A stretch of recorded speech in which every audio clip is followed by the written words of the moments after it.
সকাল গড়িয়ে সন্ধে, সন্ধে গড়িয়ে রাত। দেখতে পাচ্ছেন যে ছবি, এখনো পর্যন্ত এসআইআর এর নাম ডিলিটের প্রতিবাদে কালিয়াচকে অবরুদ্ধ হয়ে রয়েছে 12 নম্বর জাতীয় সড়ক। এসআইআর এর নাম বাদ গিয়েছে আর তার প্রতিবাদে জাতীয় সড়ক অবরুদ্ধ হয়ে রয়েছে ঘন্টার পর ঘন্টা।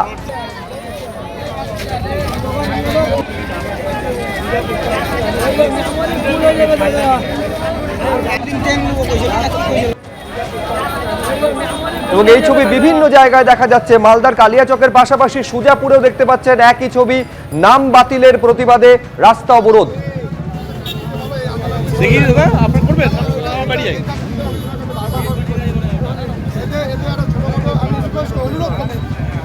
বারবার করে অনুরোধ করছি, আমাদের আন্দোলনটা আমাদের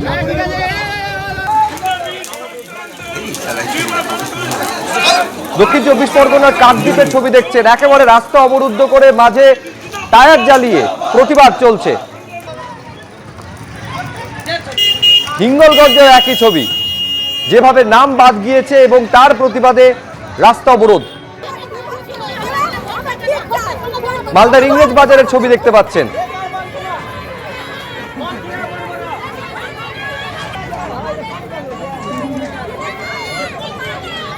এসআইআর কি বাদ যেতে চলেছে প্রায় 90 লক্ষ ভোটারের নাম?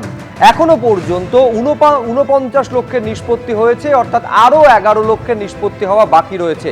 7 এপ্রিলের মধ্যে বিবেচনাধীন 60 লক্ষের নিষ্পত্তি হয়ে যাবে, এমনটাই জানিয়েছেন হাইকোর্টের প্রধান বিচারপতি। আজকে এসআইআর মামলায় একথা জানিয়ে দিল সর্বোচ্চ আদালত। 27 অক্টোবর গত বছরের মোট ভোটার তালিকায় নাম ছিল 7,66,00,000 লক্ষের। পরদিন থেকে এসআইআর শুরু হয়। এসআইআর এর খসড়া তালিকায় 58 লক্ষের নাম বাদ যায়। এরপর ফর্ম 6 এবং ফর্ম 7 জমা দেওয়ার পর 2 লক্ষের নাম যোগ হয়।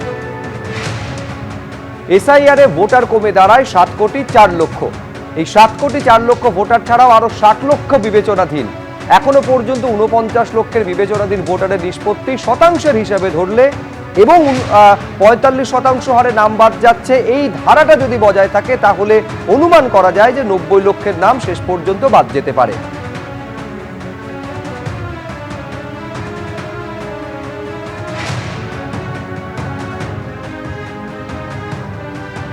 নানুরের সভা থেকে আজ মমতা বন্দ্যোপাধ্যায় ফের বলেছেন যে বেছে বেছে 1,20,00,000 নাম বাদ দেওয়া হয়েছে।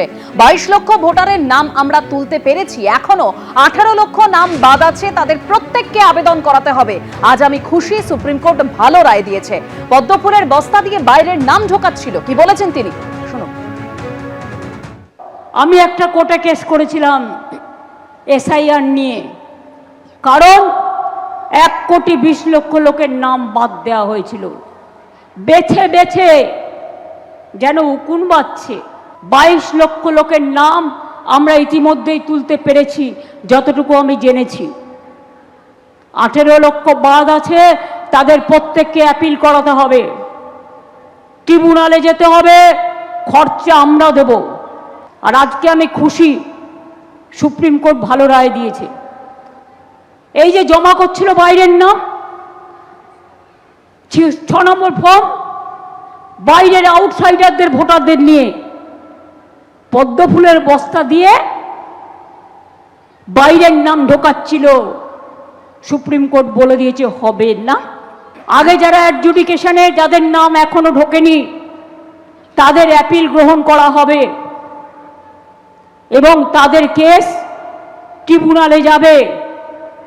যার যা ডকুমেন্ট আছে তাই নিয়ে আপনারা যাবেন, ভয় পাবেন না। বৈধ ভোটারকে তো বাদ দেওয়া যাবে না, আমরা তো সেটা বলছি। তৃণমূল কংগ্রেস বেছে বেছে যে বুথে বিজেপি লিড পায়, গোটা উত্তর 24 পরগনা, হাওড়া, দক্ষিণ 24 পরগনায়, কলকাতা, বড়বাজারের একাংশ, আজকে সেখানে হিন্দু ভোটারদের নাম বাদ দিয়েছে, উদ্বাস্তু ভোটারদের নাম দিয়েছে। বেছে বেছে মতুয়া ভোটারদের নাম কেটেছে তৃণমূল কংগ্রেস। তৃণমূল কংগ্রেস ফর্ম 7 জমা দিয়েছে হিন্দু ভোটারদের বিরুদ্ধে। তৃণমূল কংগ্রেস উদ্বাস্তু বিরোধী, মতুয়া বিরোধী, রাজবংশী বিরোধী, হিন্দু বিরোধী। তৃণমূলের একমাত্র উদ্দেশ্য হচ্ছে বাংলাদেশি মুসলিম অনুপ্রবেশকারীদের ভোটার লিস্টে নাম রেখে দেওয়া, মৃত ভোটারের নাম রেখে দেওয়া। এভাবে চললে নির্বাচন আমরা করার পক্ষে থাকবো না। আমাদের ফর্ম 7-এর শুনানি না করে কোনো নির্বাচন করা যাবে না। এবিপি আনন্দ, এগিয়ে থাকে, এগিয়ে রাখে।